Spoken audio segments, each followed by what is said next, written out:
Queridos amigos, uma boa noite a todos. Nossos votos de que tenhamos uma noite de paz, uma noite de alegria, uma noite de encontro espiritual. Eu quero dizer, fazendo coro com o Gilberto, da minha alegria de mais uma vez estar aqui no Eurípides de Barçanufo. Hoje pela manhã, em reunião, eu falava com o meu diretor que precisava sair exatamente às 18 horas.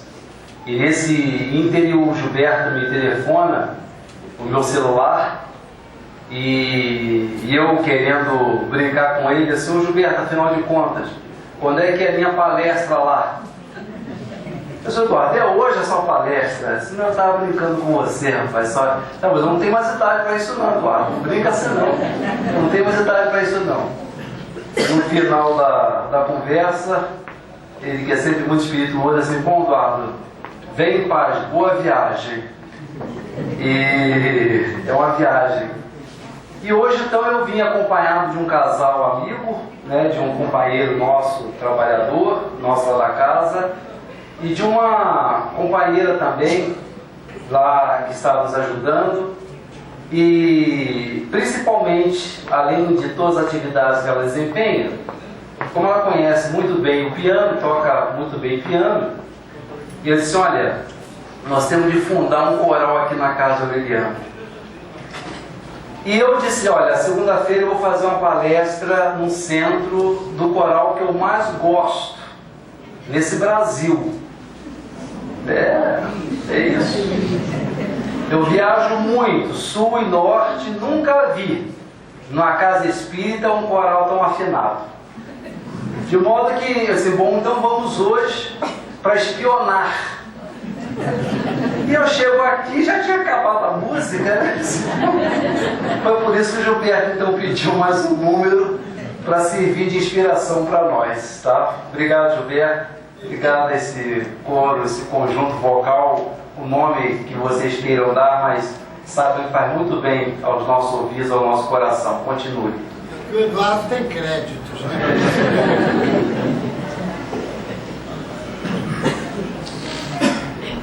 Vocês sabem que desde que Pompeu implantou as insígnias romanas entre os muros de Jerusalém, isso em 63 a.C., o povo judeu começou a experimentar o rigor do jugo que Roma lhe impusera. Jugo este, de que o povo judeu não se livraria a despeito dos inúmeros movimentos de resistência. Entre as medidas vexatórias impostas pelo dominador romano, constava aquela que dizia que qualquer legionário de César, qualquer representante de César em viagem pela Palestina, poderia requisitar um judeu qualquer para carregar-lhe a bagagem até o limite de 1 milha. Bastaria, portanto, que esse representante fitasse um judeu, pertencesse esse judeu a qualquer hierarquia, fosse ele fariseu, fosse ele um sacerdote ou um sumo sacerdote. Para o romano isso pouco importava. Bastaria que ele cismasse com esse judeu e apontasse o dedo dizendo: você. E esse via obrigado a carregar-lhe a bagagem até o limite de 1 milha. Nós podemos imaginar o ódio surdo, a raiva que ia no coração do judeu humilhado, já subjugado por uma outra nação, por um outro governo, e ainda assim passar pela humilhação de, sem ter essa função, esse dever, ser obrigado, ser constrangido a caminhar 1 milha ao lado de um gentio arrogante, de um sujeito que nem judeu era, e mais do que isso, carregando toda a sua bagagem, como se fosse um braçal, um homem sem cultura. Imaginemos um rabino. Imaginemos um doutor da lei, confundido com um qualquer, tendo de carregar a bagagem sob o sol escaldante de um sol asiático na Palestina, que durante o dia faz em média 40, 45 graus, e à noite a temperatura cai para 10, às vezes menos de 10. Imaginemos o ódio surdo que ia na alma do judeu escolhido por aquele intransigente e invasor romano.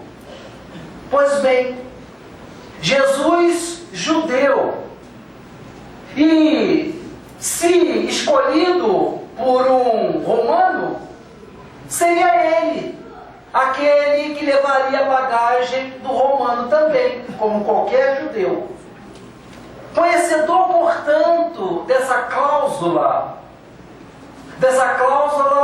da invasão, Jesus tem a ousadia de, numa assembleia composta de israelitas ortodoxos, judeus que se reuniam para organizar os movimentos de revolta, de resistência, de expulsão do invasor romano.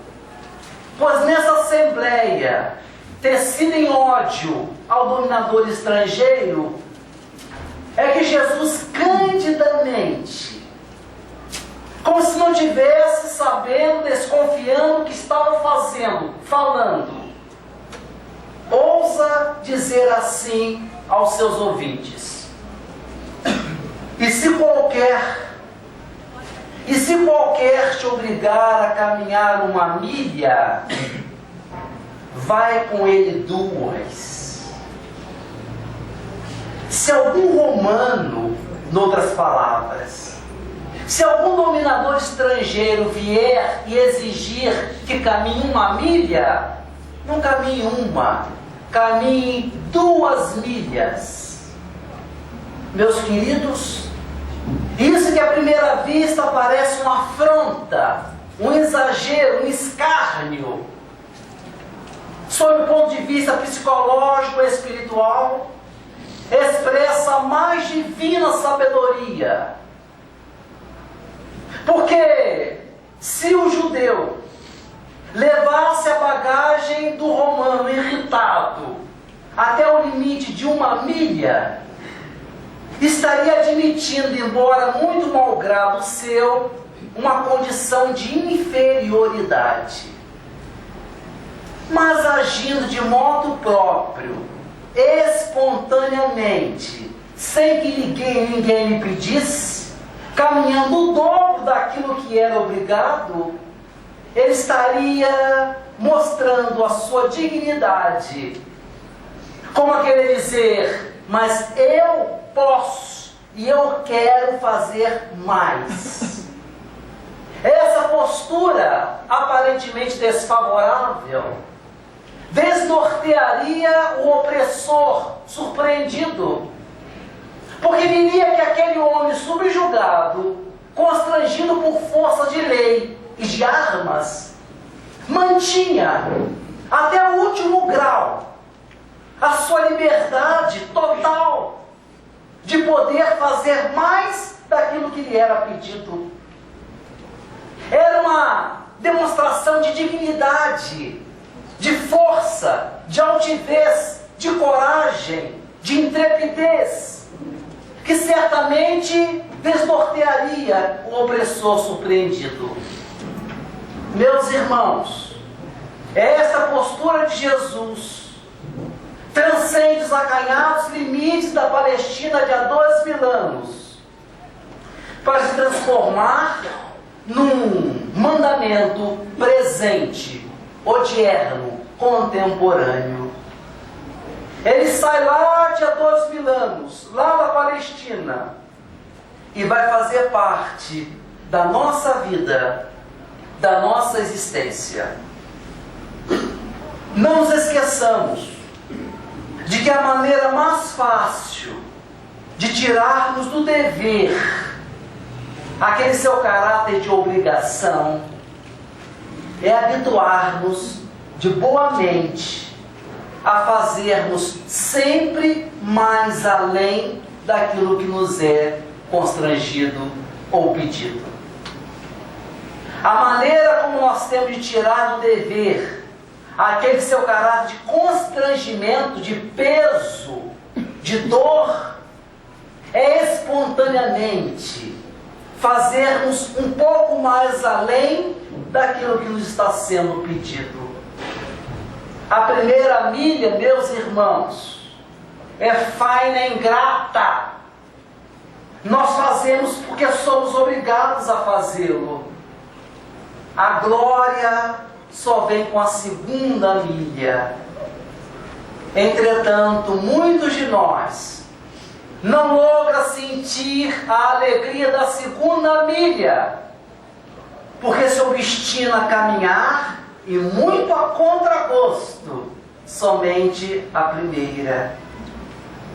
Jamais sentirão a satisfação de um gesto espontâneo, daquele momento em que a pessoa vai além daquilo que se esperava dela, e ele é capaz de deslumbrar, de encantar, porque se esperava dela isso, e ela deu isso e mais isso, espontaneamente. A primeira milha está no plano do dever, da obrigação, do constrangimento. A segunda milha está no plano do amor, do espontâneo, do livre. Nós só fazemos se queremos fazer. De modo que esse é um princípio universal. E todos nós na nossa vida, se quisermos expressar a nossa dignidade, a nossa liberdade, haveremos de optar por aquele algo mais, por fazermos um pouco além daquilo que nos está sendo pedido. A primeira e a segunda milha. Para ilustrar, nós lembramos de um homem contemporâneo nosso, que, como poucas pessoas, foi capaz de, durante uma vida inteira, caminhar a segunda milha, quiçá a terceira, a quarta milha. Nós estamos referindo ao nosso queridíssimo Francisco Cândido Xavier. Existem várias histórias relacionadas à vida do Chico. Depois então que ele desencarnou, surgem os mais escritos, os mais estranhos, alguns certamente inventados.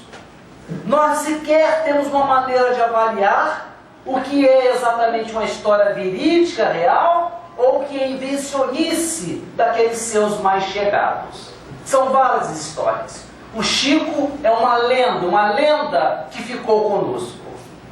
Mas existe uma história muito interessante que nos dá a dimensão de como esse homem caminhou a segunda milha sem que ninguém soubesse.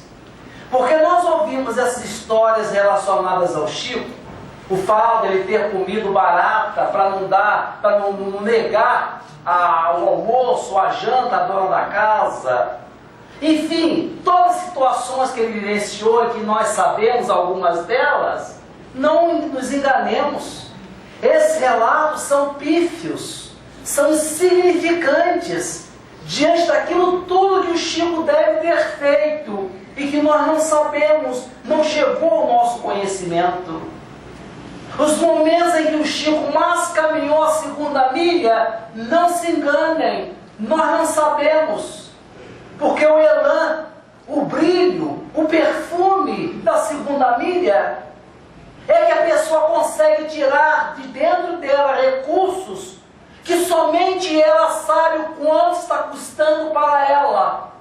Mas ela não precisa do reconhecimento dos seus iguais, porque ela tem uma compensação que vem de dentro.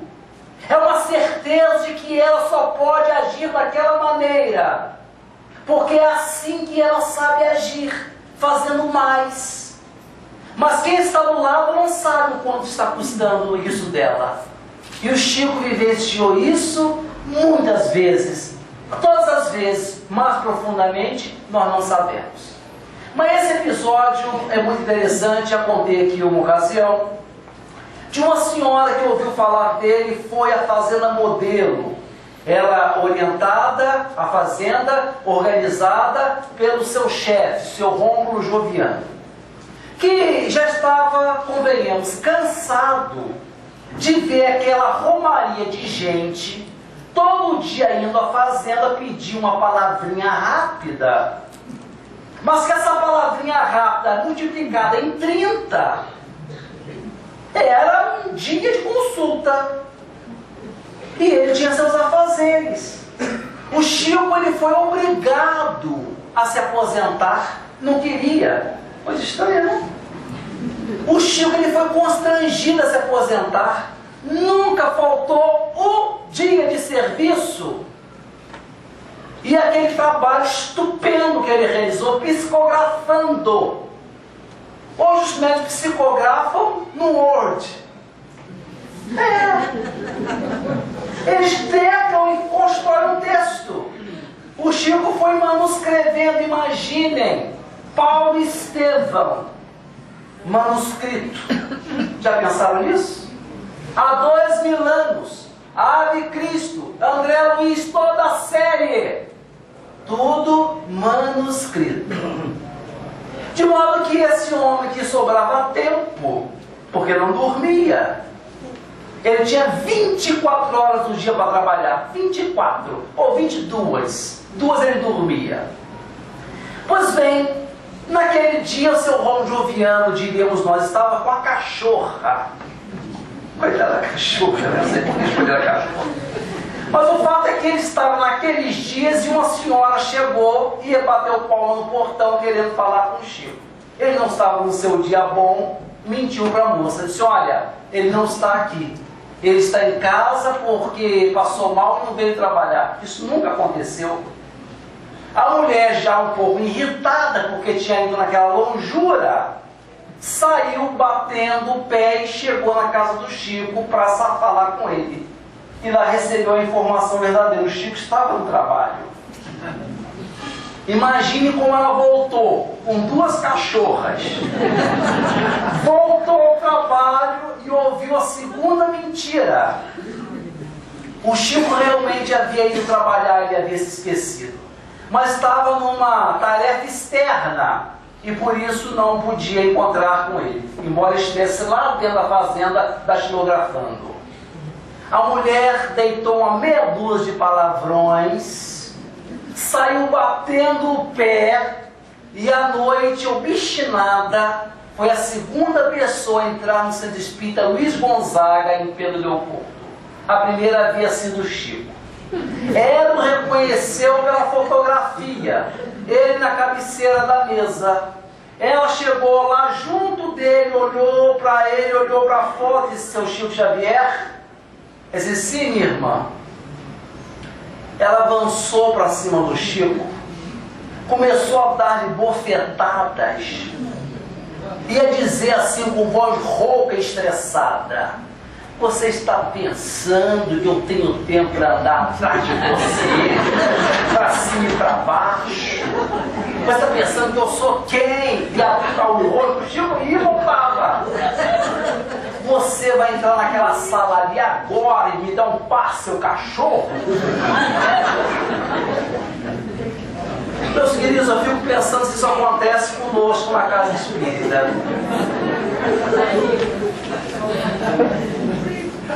Alguém ia rolar naquela escada. Olha só a confusão. Ia ter que chamar a Rádio Patrulha, o centro espírita. Rádio Patrulha é coisa antiga, não existe mais. Ia chamar a polícia.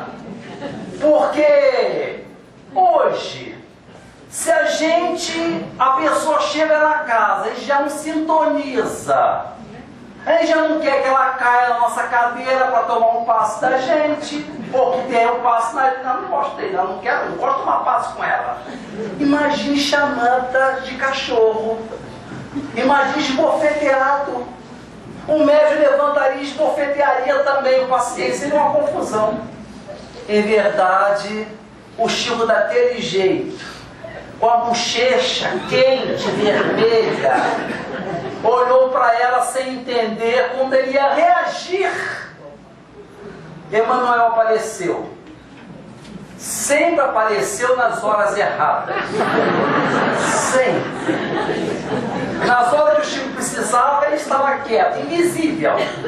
Quando o Chico estava nessa situação, ele se mostrava e disse para ele assim: não reaja, converse com ela e mostre compreensão.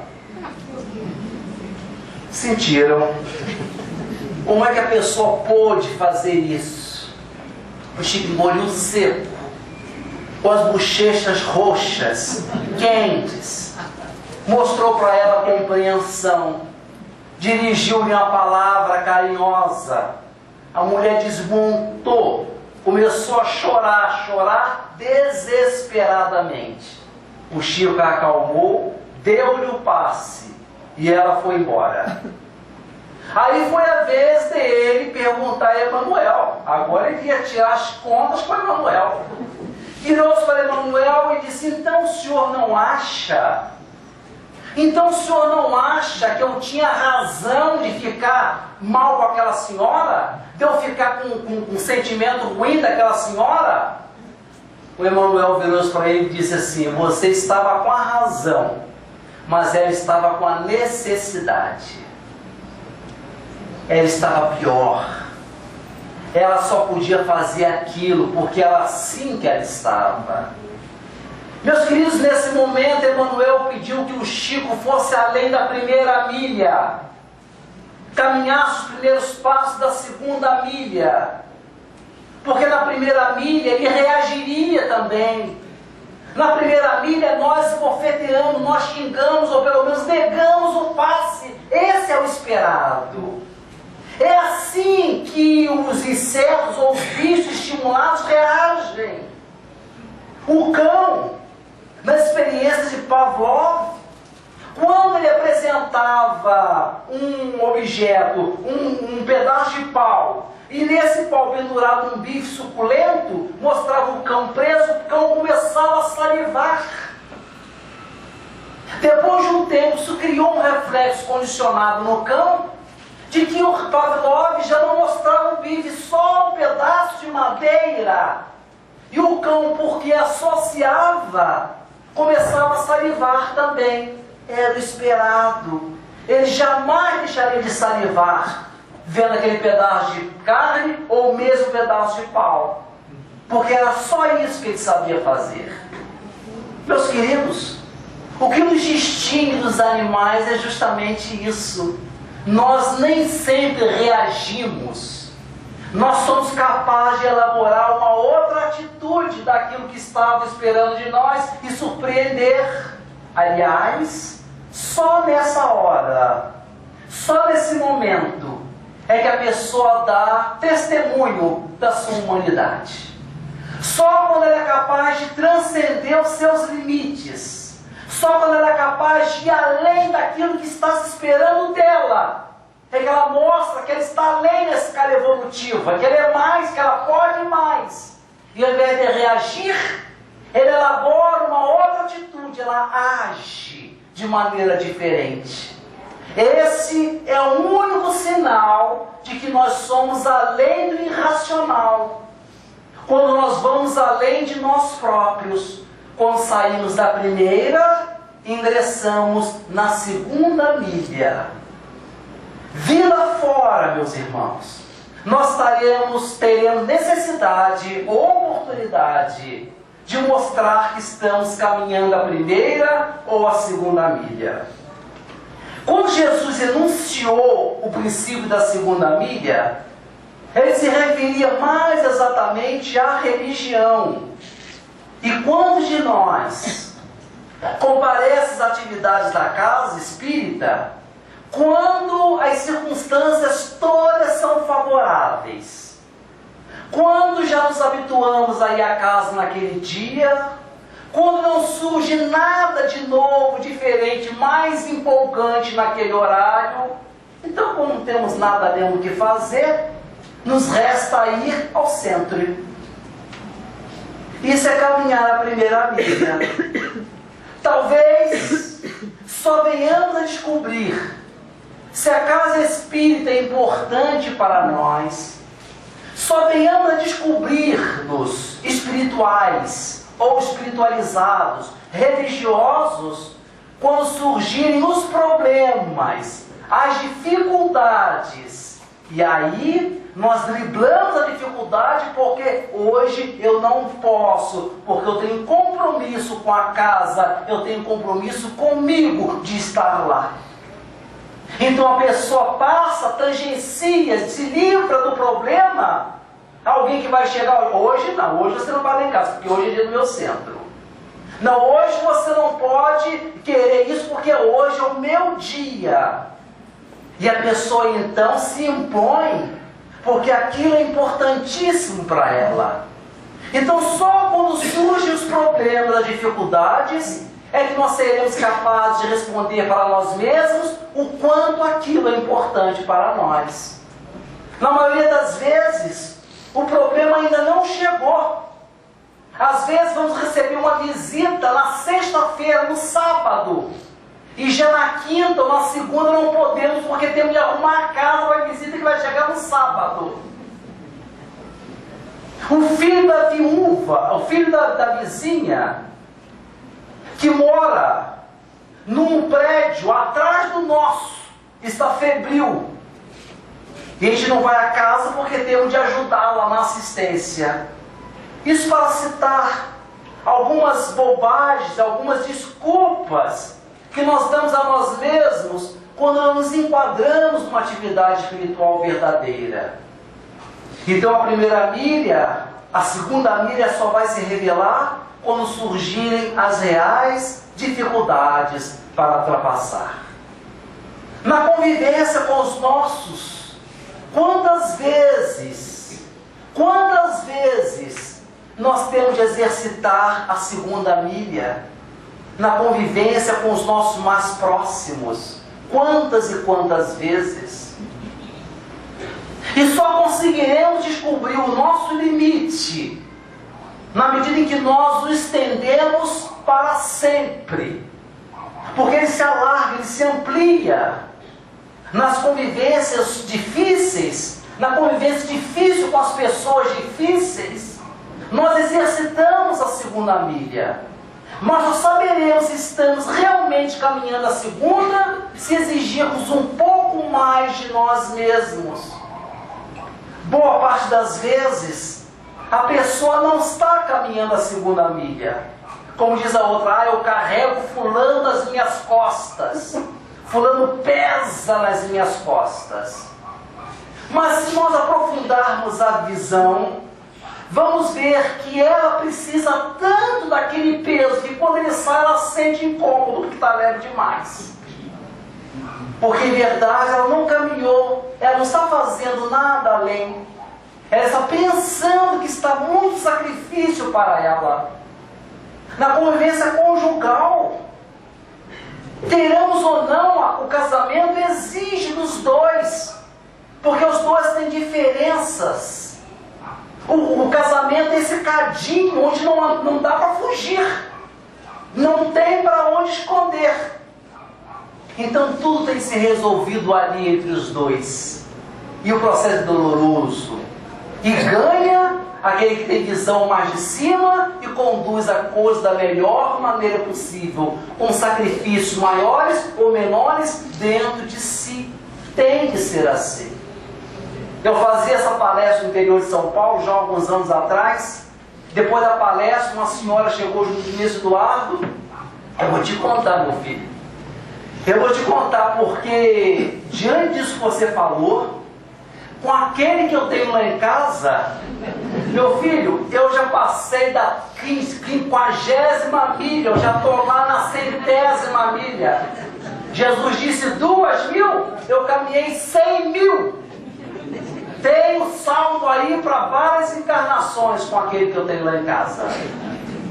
Mas na maioria das vezes, se formos sondar direitinho, vamos ver que não é bem assim.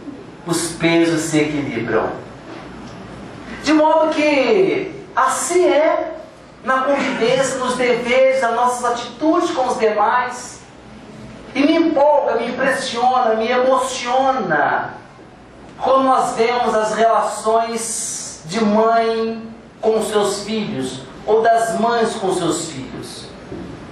Nós ficamos impressionados na condição de homens, e nós não sabemos às vezes como é que aquela criatura, mãe, mulher, que até o aparecimento daquele ser ou daqueles seres, ela ainda tem uma certa vaidade, tem suas preferências, tem seus gostos, seu jeito de ser, mas depois que eles aparecem, elas esquecem disso tudo, e a vida dessas pessoas passa a ter sentido só enquanto elas fazem o bem aos seus amores, aos seus filhos. Isso se chama mãe. Tem aquele que vem testá-la. Todos têm. Aquele que nasce para fazer com que ela caminhe 2.000 milhas. Aparece ele. Mas ela o ama. Os vizinhos vêm e dizem, mas como você é boba.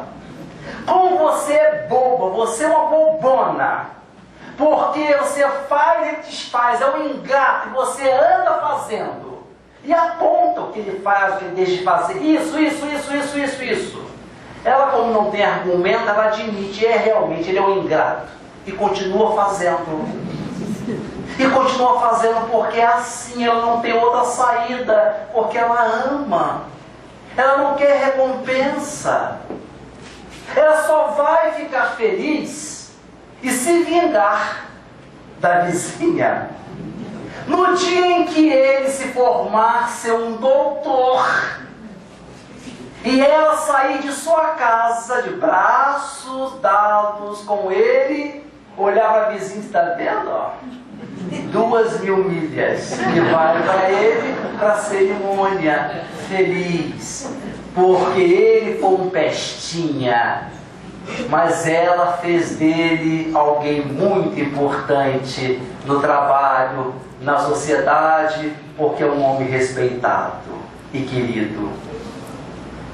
Meus irmãos de Eurípides Barçaluf, se essas criaturas que fazem um plano para os seus filhos e conseguem realizá-lo, essas criaturas a que damos o nome de mães, se elas caminharam a 2ª milha, eu lhes pergunto, quantas milhas terá caminhado as mães dos filhos excepcionais? Dessas mulheres que, a meu ver, se santificam numa única vida.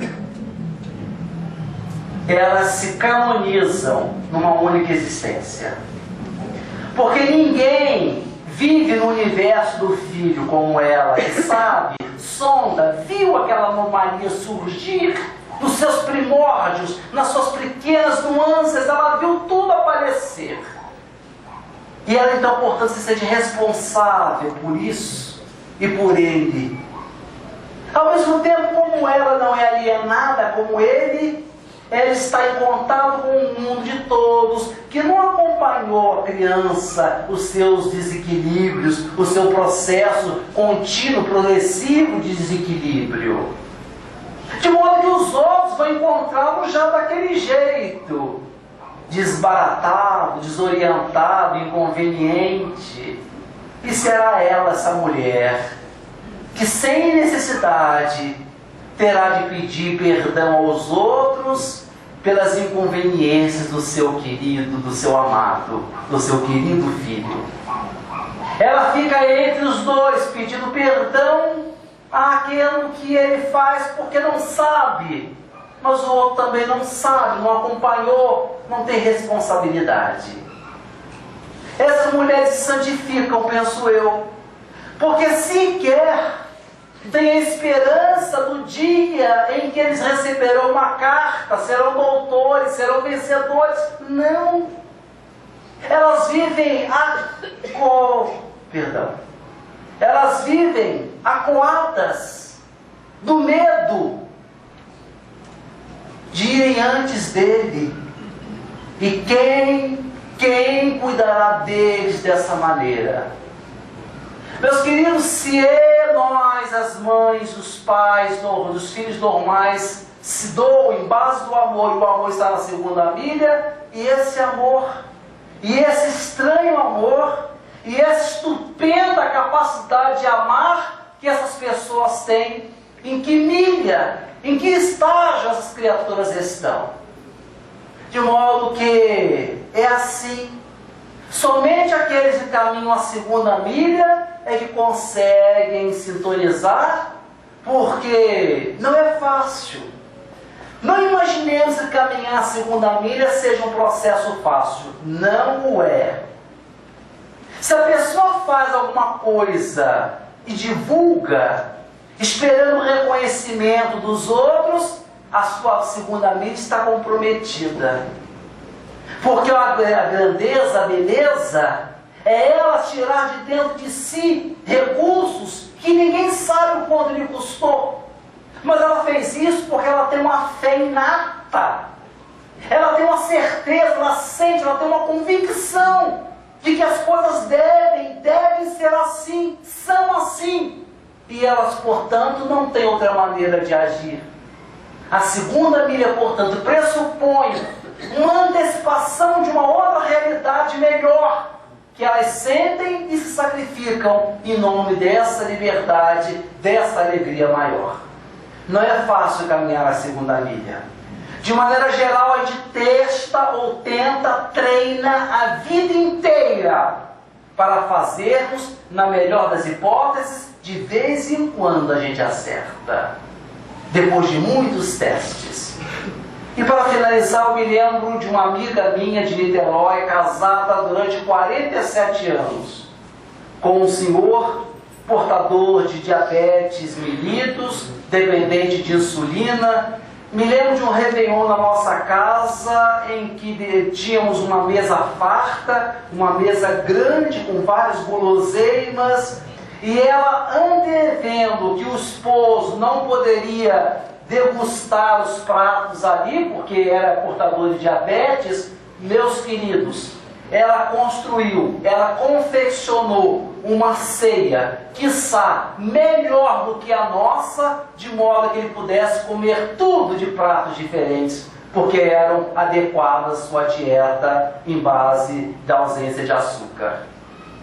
Essa mulher, portanto, viveu para a família, viveu para o marido, viveu para os seus, uma paladina, por assim dizer, das realidades espirituais. Estabeleceu uma amizade muito estreita com uma companheira da casa espírita, que desde o nascimento dos primeiros filhos seguiu-lhe os passos, ajudando quando o casal queria viajar, quando ela trabalhava fora, trabalhou tempo fora, essa vizinha vinha e ajudava a mandar as crianças para o colégio. Era mais do que a vizinha, era mais do que amiga, era irmã. Durante 30 anos essa pessoa, essa senhora esteve na vida da nossa amiga. Até que em dado momento, não sabemos bem porquê, essa senhora começou a se alterar, começou a se modificar. A minha amiga me contou que às vezes estava na cozinha e falava para ela que estava na área, perto, e falava uma coisa e ela não respondia, ficava calada, ensimesmada. E a minha amiga dizia: mas fulano, você não me ouviu? Não, você falou alguma coisa? Não era possível, a menos que ela fosse surda, não era possível, alguém não ouvia aquele tom de voz a tão pouca distância. E a coisa foi degringolando de tal maneira que ela falava com a minha amiga ríspida, sempre de maneira fechada.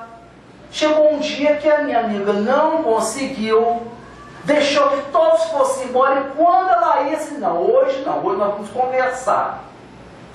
Sentou, pegou duas banquetas da cozinha, colocou uma de frente para a outra, sentou-se e disse: você senta aí. Pegou as mãos da irmã e disse: hoje nós vamos conversar, porque eu estou notando isso, e eu não sei porquê. Você sempre foi a minha irmã que eu não tive. Por que isso? Você vai me dizer porque eu devo ter errado com você. Mas como você é espírita também, você tem que me perdoar. Primeiro porque é espírita, segundo que eu fiz sem querer, porque eu te amo muito. E para saber que você vai me falar a verdade, eu vou beijar as tuas mãos e você vai beijar as minhas mãos num selo de verdade.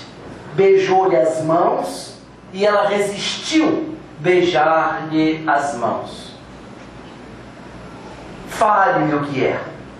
Ela disse que estava desconfortável, se sentindo muito mal, não estava para a conversa e conseguiu ir embora. Tempo passou, mas o processo eclodiu. Viemos a saber então que durante os 30 anos de convivência dessa senhora na família da nossa amiga, ela havia sido a segunda na vida do marido da nossa amiga. 30 anos. 30 anos ali na mesma casa, conhecendo os detalhamentos, havia sido a chamada a outra na vida desse rapaz, desse homem espírita.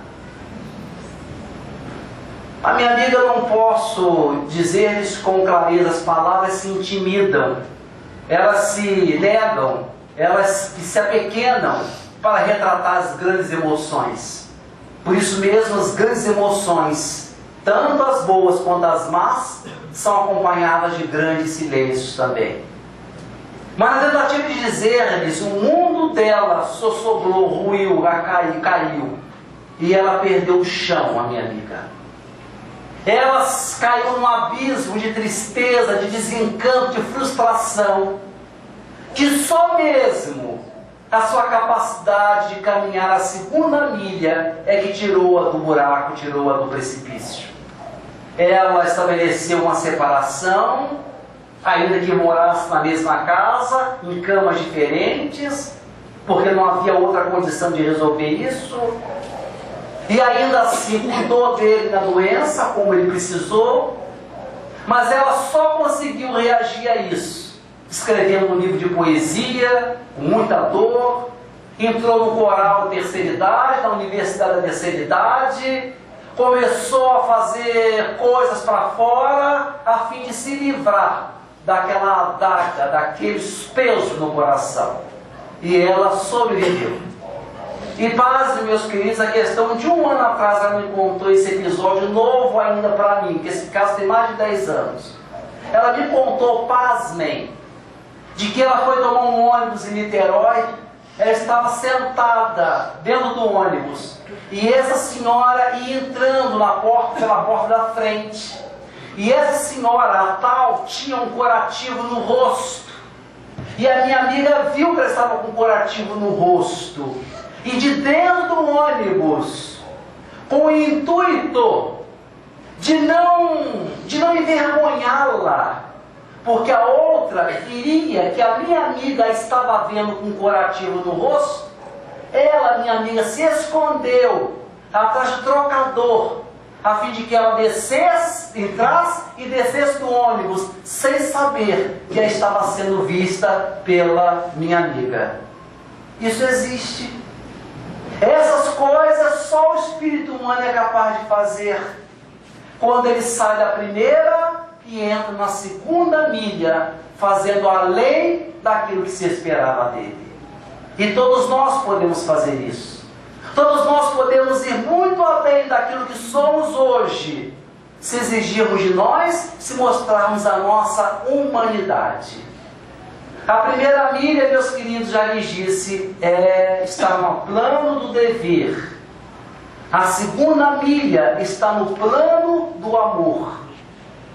O dever, ele é majestoso, sim, mas o amor, ele é divino.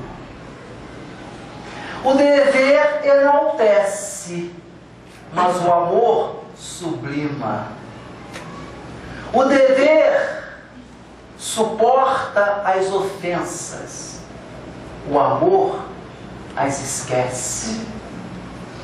O dever tem necessidade de atender, o amor é impelido para atender. O dever começa e acaba. O amor começa para nunca mais acabar. O dever faz o que pode. O amor pode o impossível. O dever, meus irmãos, é capaz de descer com os outros. Mas o amor, só o amor, é capaz de fazer os outros subirem. O dever vai com a gente até o Calvário, mas só o amor conseguirá ficar por nós na cruz. Daí que Rubens Costa Romanelli dizer-nos que o ser humano tem o destino das estrelas, que tanto mais brilham quanto mais dão de si.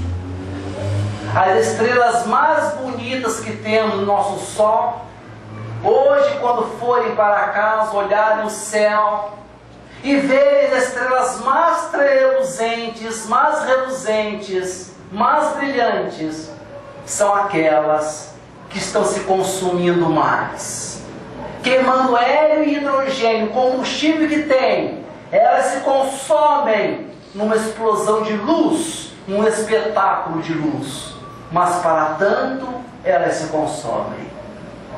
O ser humano tem o destino desses seres, dessas estruturas, tem o destino das estrelas, que tanto mais brilham, quanto mais se consomem, quanto mais dão de si. É a destinação nossa, é para lá que nós iremos. E ninguém nos inspirou mais isso do que Jesus, meus queridos.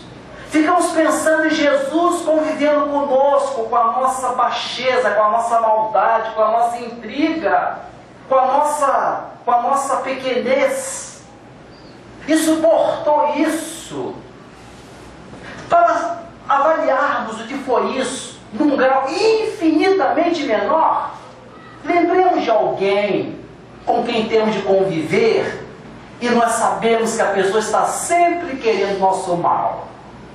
Lembremos de alguém da família ou do ambiente de trabalho, ainda que não queira o nosso mal, mas que seja uma pessoa difícil para a nossa convivência. Façamos esse exercício e veremos o quanto é difícil para nós, que temos uma equanimidade evolutiva com ela.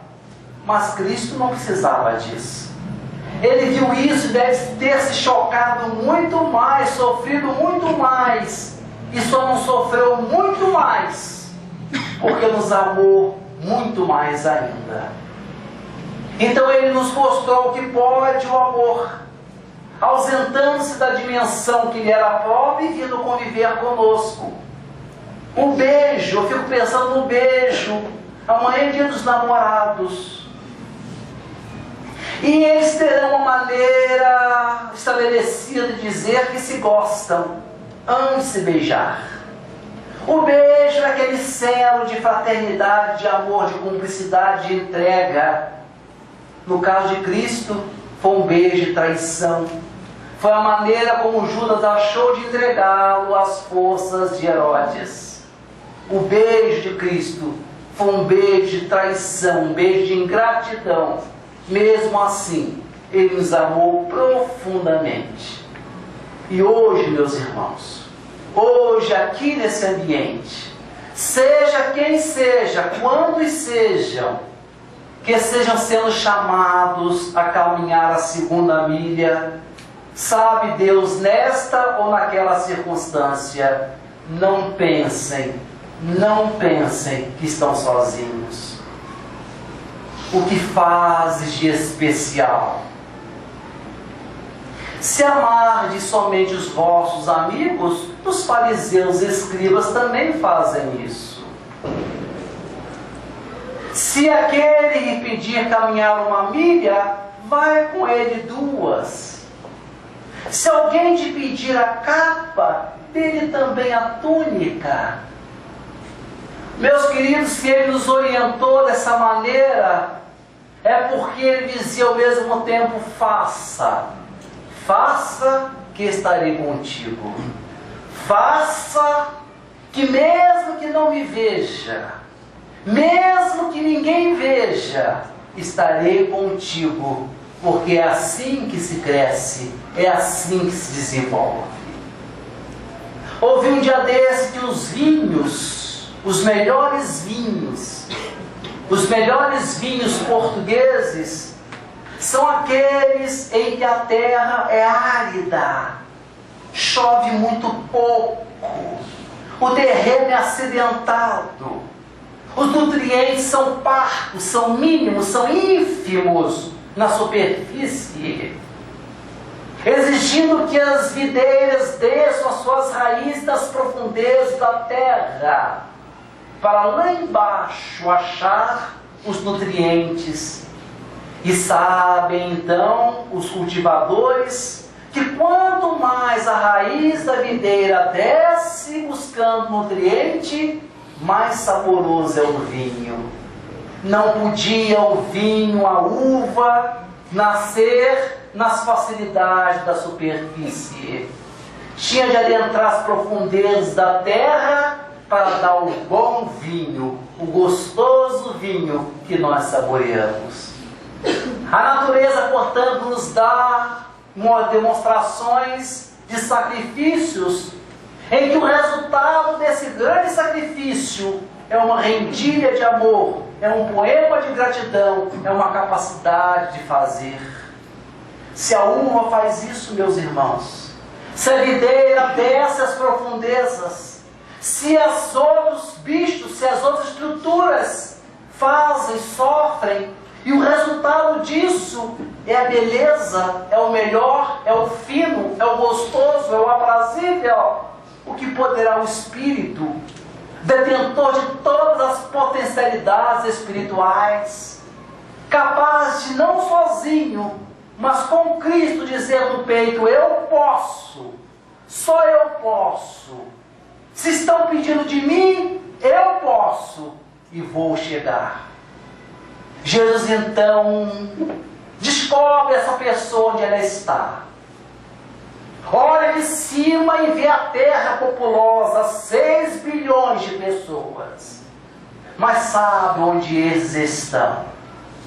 Com a sua visão onisciente e onipresente, com seus olhos de luz, identifica esses que estão por aí, nos 4 quadrantes da terra. Vê, os sente, se aproxima deles e repete para eles assim: bem-aventurados sois vós, porque não ouviste essas coisas e deixastes no caminho.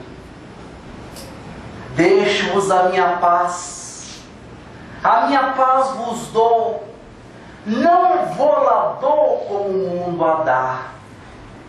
No mundo passais por aflições, mas tende bom ânimo, eu venci o mundo. Ele repete isso e nós podemos então sentir a presença dentro do nosso coração. A primeira milha está no plano do amor, a primeira milha está no plano do dever, a segunda milha no plano do amor. Amemos-nos, meus queridos, cresçamos, porque até a grama, até o capim, tem o seu guia espiritual dizendo: cresça. Todos nós temos alguém que torce para o nosso crescimento, dizendo-nos: cresça, cresça, cresça. Muita paz.